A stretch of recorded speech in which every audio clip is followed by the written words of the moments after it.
এনসিপির সভাপতি নাহিদ ইসলামের বাৎসরিক ইনকাম হচ্ছে 16 লক্ষ টাকা, শুধুমাত্র কোনো প্রতিষ্ঠানে কনসালটেন্সি করে। খুবই ভালো উদ্যোগ।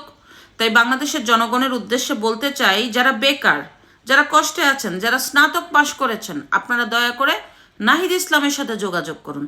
আর নাহিদ ইসলাম, আপনি যেহেতু জনপ্রতিনিধি, বাংলাদেশের ভালো চান, দয়া করে আপনি এই বেকারদেরকে কিছু পরামর্শ দেন কিভাবে এই বেকাররা কোন প্রতিষ্ঠানে কনসালটেন্সি করে বছরে আপনার মতো 16 লাখ না হোক 8 লাখ টাকা ইনকাম করুক, তারপরও বেকারত্ব কিছুটা হলেও দূর হবে। আপনারা সবাই জানেন, জুলাইয়ের সামনের সারি থেকে নেতৃত্ব দিয়েছিলেন এই নেতারা, কোটা না মেধা করে চিৎকার করেছিলেন। এখন যদিও তাদের চাকরি করার ইচ্ছা নাই, তাদের জনপ্রতিনিধি হওয়ার ইচ্ছা জেগেছে। তবে দেখা যাক তারা কি করে।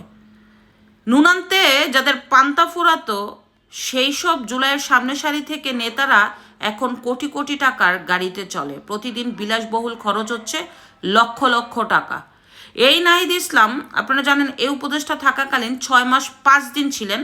তিনি যখন পদত্যাগ করেন তখন তিনি গণমাধ্যমে জানিয়েছিলেন তার কোনো অর্থ নেই, স্থাবর অস্থাবর সম্পত্তি নেই। তার সোনালী ব্যাংকে ছিল মাত্র 10,06,000 টাকা, তার মধ্যে তিনি উত্তোলন করেছিলেন 9,96,000 টাকা। তাহলে তার থাকে কত? 20 থেকে 30,000 টাকা। সেই 20 থেকে 30,000 টাকা এখন লাভ দিয়ে 10 মাসের মধ্যে তার 10 গুণ বেড়ে গিয়েছে। কিভাবে? শুধুমাত্র কোনো প্রতিষ্ঠানে কনসালটেন্সি করে। আপনারা সবাই জানেন, এই নাহিদ ইসলাম ঢাকা 17 আসন থেকে নির্বাচন করছে, যার কারণে তাদেরকে তাদের স্থাবর অস্থাবর সম্পত্তি অর্থের হিসাব দিতে হয় নির্বাচন তফসিলে।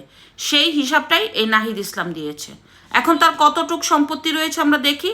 তার এখন ক্যাশ টাকা রয়েছে, নগদ অর্থ তার কাছে প্রায় 19,75,000 টাকার মতো। তার ব্যাংকে রয়েছে 3,85,000 টাকার মতো, এবং তার ওয়াইফের স্বর্ণ রয়েছে প্রায় 17,85,000 টাকার মতো।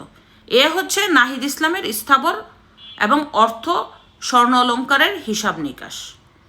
তিনি উল্লেখ করেছেন তার বাৎসরিক ইনকাম, যেভাবে তিনি আয় করেন সেটা হচ্ছে কনসালটেন্সি, পরামর্শ। উনি কোনো প্রতিষ্ঠানে পরামর্শ দেন। যদিও তিনি প্রতিষ্ঠানের নাম উল্লেখ করেনি কোন প্রতিষ্ঠানে সে এই কনসালটেন্সি করছে, তো বুঝেই নেওয়া যায় নুনান্তে পান্তা যাদের ফুরাতো সেই সব নেতাদের এখন আঙ্গুল ফুলে কলা গাছ। লক্ষ লক্ষ টাকার হিসাব দেওয়া নির্বাচন তফসিলে এই নেতাদের কাছে এখন শত শত কোটি টাকা রয়েছে। এটাই হচ্ছে বাস্তব কথা। রাতারাতি আলাদিনের চেরাগ পাওয়া এই জুলাইয়ের যোদ্ধারা এখন বাংলাদেশের আগামীর কোটিপতি। সবারটাই বলবো একটা একটা করে। ধন্যবাদ।